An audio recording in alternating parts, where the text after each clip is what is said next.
My generation had to face obstacles that today's generations just can't possibly understand. We had to learn to drive during the period of the American automotive malaise. That's right, we had to learn to drive in cars that put the UG in ugly and the Y in why. And in amongst the Vegas and the Gremlins were scattered the underpowered remnants of American luxury automobiles, and among those was one of the most ambitious flops of the malaise era, something that one automotive historian called a spectacular miss of Hollywoodian proportions, despite a marketing campaign that included none other than the Sultan of Swoon. It is history that deserves to be remembered. Brought on as a reaction to two energy crises and new safety requirements, the term malaise era, referring to American automobile manufacturing, was coined by automotive journalist Merle Martin, writing for the automotive website Jalopnik. In 2011, Martin clarified the exact period to which the term refers. I invented the term, and I say it extends from the year of 5-mile-per-hour crash bumpers to the year the Ford Mustang became properly quick, and that's that. That means precisely the 1973 model year until the 1983 model year. While the term, derived from a 1979 speech by Jimmy Carter, is often used to refer to the poor quality and styling of subcompacts aiming for fuel economy, automotive journalist Brendan Flannery explained on the hot rod website Fuel Curve that the malaise automobiles included both small cars and hoopties. A term that largely means jalopy. Flannery explains that hoopties are residual cars that were modified to company with new fuel efficiency and safety regulations. He writes that the hoopty era pushed comfort and plushness instead of power and performance. Couch-like seats and whiz-bang gadgetry distracted buyers from the lukewarm iron under the hood. While Flannery generally describes the hoopty era as coming first, followed by the small car era that came later when Americans acclimated to the fact that things were never going back to the old days and their supersized cars were done for. Perhaps the most classic example of a hoopty came at the very end of Martin's 1973 to 1983 model year window. In his 2019 obituary, the New York Times said of Lee Iacocca, "In an industry that has produced legends from giants like Henry Ford and Walter Chrysler to the birth of the assembly line and freedoms of the road that led to suburbia and the middle class, Mr. Iacocca, the son of an immigrant hot dog vendor, made history as the only executive in modern times to preside over the operations of two of the big three automakers." In more than 2 decades at Ford Motor Company, Iacocca was involved in the development of many successful models, notably the Ford Mustang. Iacocca became president of Ford Motor Company in 1970, but he had a dispute with Henry Ford II, grandson of founder Henry Ford and CEO and chairman of the board. Ford fired Iacocca in July 1978. Chrysler, struggling at the time and near bankruptcy, hired Iacocca as CEO. Iacocca, the Times explains, took over the floundering Chrysler Corporation and restored it to health in what experts called one of the most brilliant turnarounds in business history. Of course, the Times writes he accomplished it with a controversial $1.5 billion federal loan guarantee, won by convincing the government that Chrysler was vital to the national economy and should not be allowed to fail. One of the new CEO's ideas was the return of a once popular brand. The Chrysler Imperial was first introduced in 1926, when company founder Walter P. Chrysler decided he wanted to compete in the luxury car market against brands like Cadillac, Lincoln, Packard, and Studebaker. For decades, the Chrysler Imperial was the company's top-of-the-line brand until 1955 when, in order to compete more directly with Lincoln and Cadillac, the company removed the Chrysler branding, making Imperial its own brand. But the venerable brand became a victim to the changing times. Automotive journalist Razan Callan explains on the website Auto Evolution. In the mid-70s, the Imperial symbol of American automotive greatness was axed. Mopar was sailing some rough financial waters, and the low-volume selling Imperial was among the victims of budget-saving measures. But Iacocca was about to bring Imperial back. Corey Lewis, writing on the website The Truth About Cars, explains, "But after its sad 70s cancellation, it was time for an 80s rebirth under the direction of CEO Lee Iacocca. He was determined to make the best, most exclusive American personal luxury coupe money could buy. It was a quizzical decision. Matt Litwin, writing on Hemmings.com, explains, it seemed counterintuitive.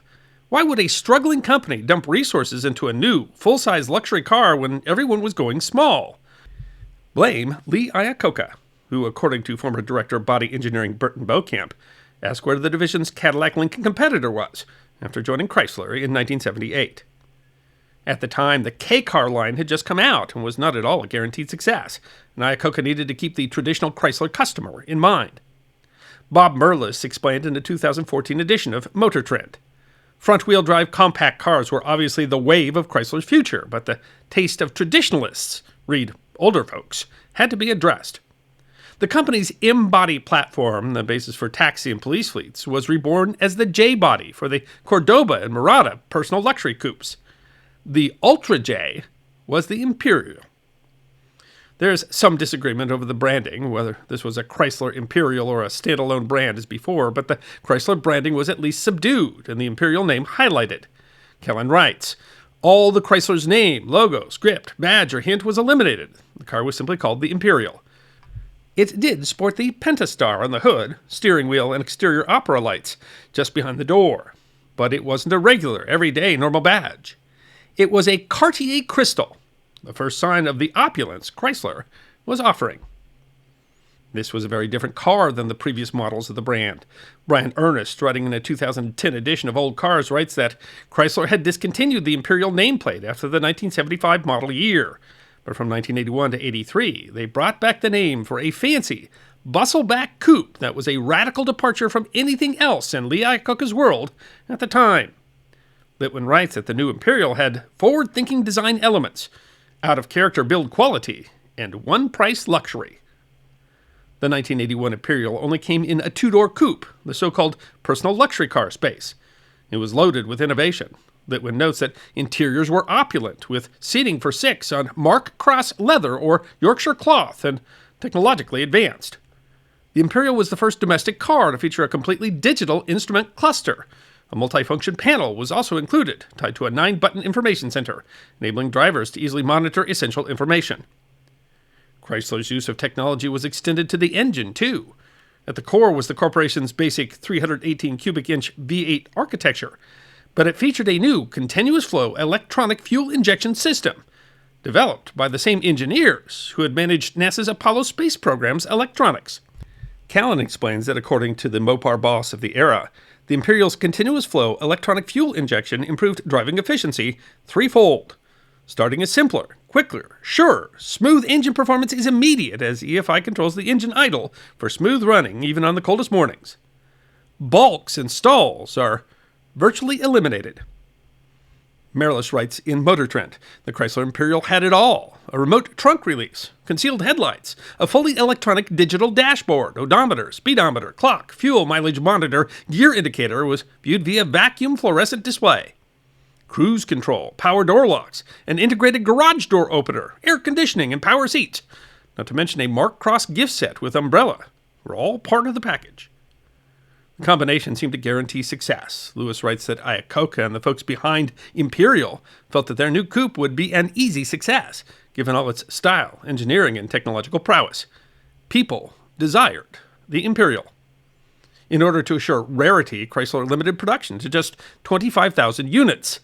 In fact, this was, Lewis notes, a lofty sales goal, worth noting that no Imperial in company history had ever reached that sales figure.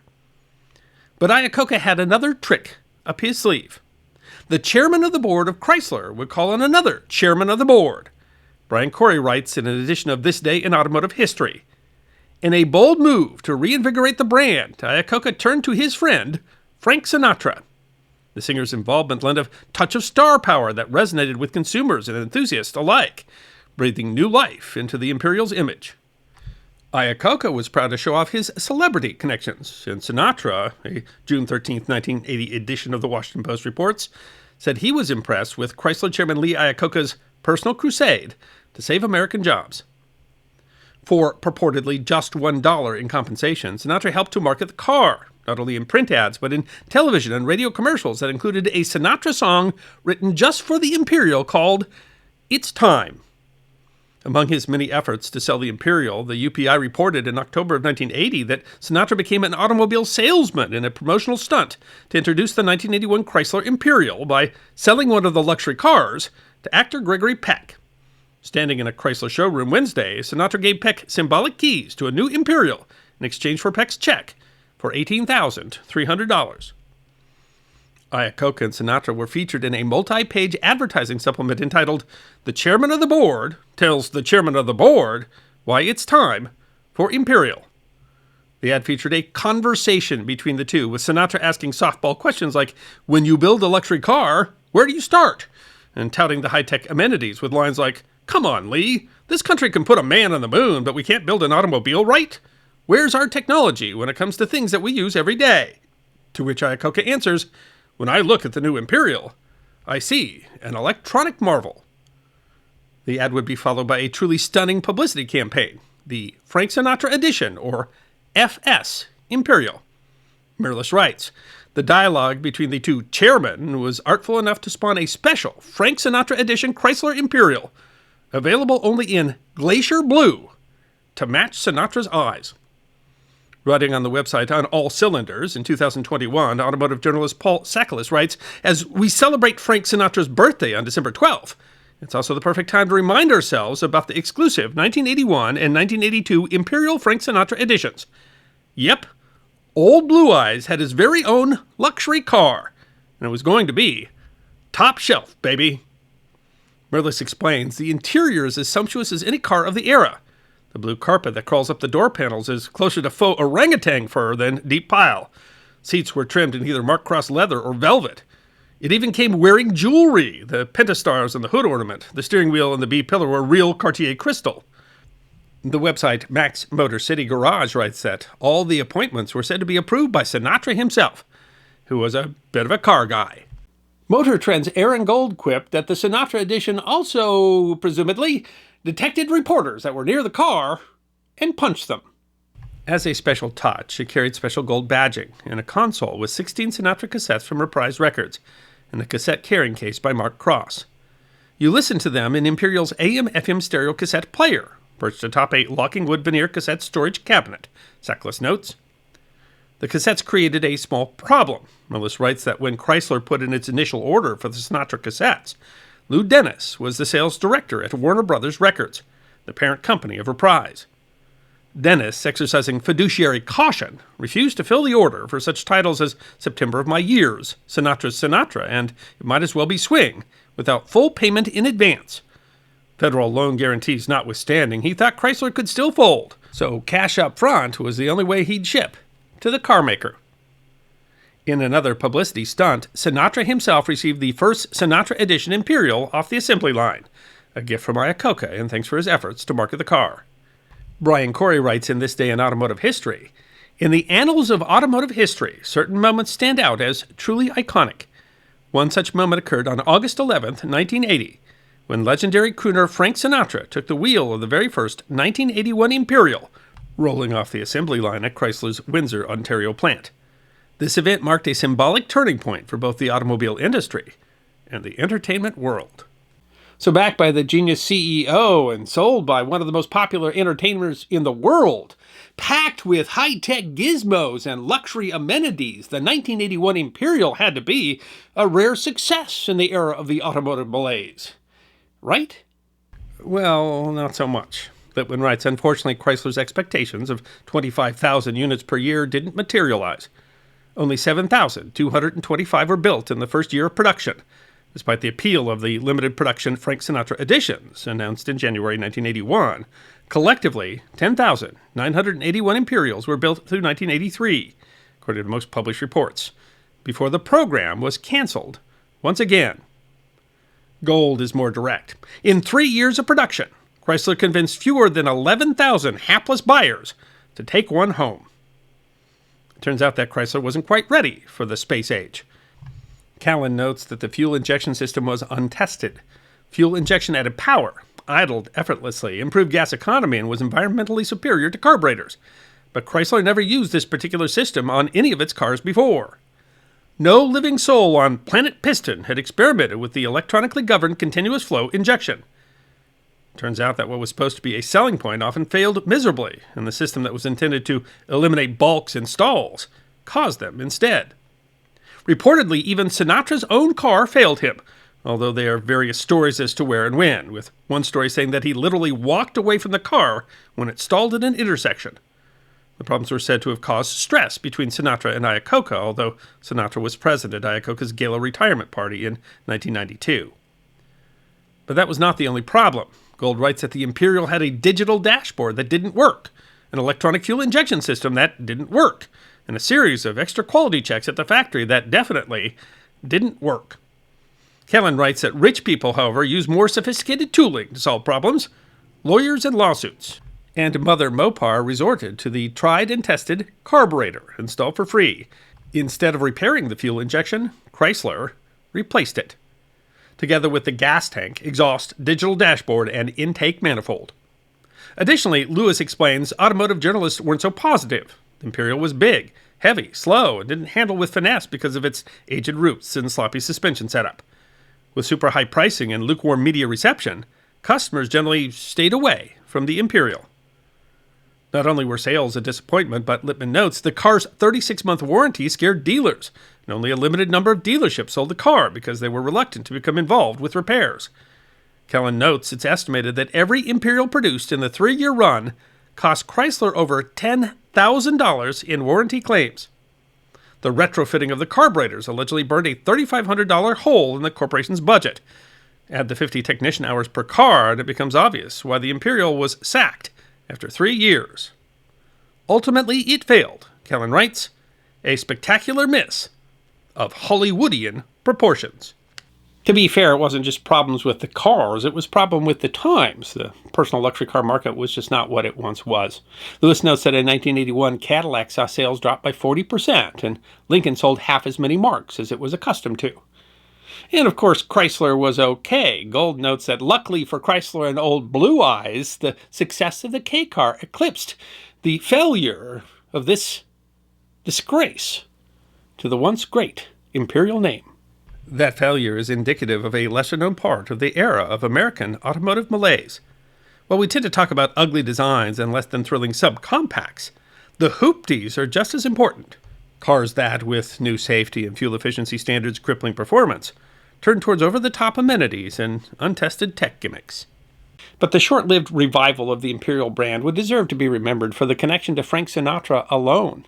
Secklis argues that were it not for the Sinatra edition, the 1981 to 1983 Imperial might be nearly forgotten today.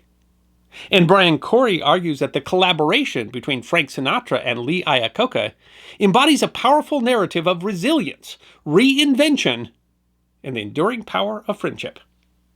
The debut of the 1981 Imperial, he argues, stands as a testament that individuals from diverse fields can come together and create something truly remarkable.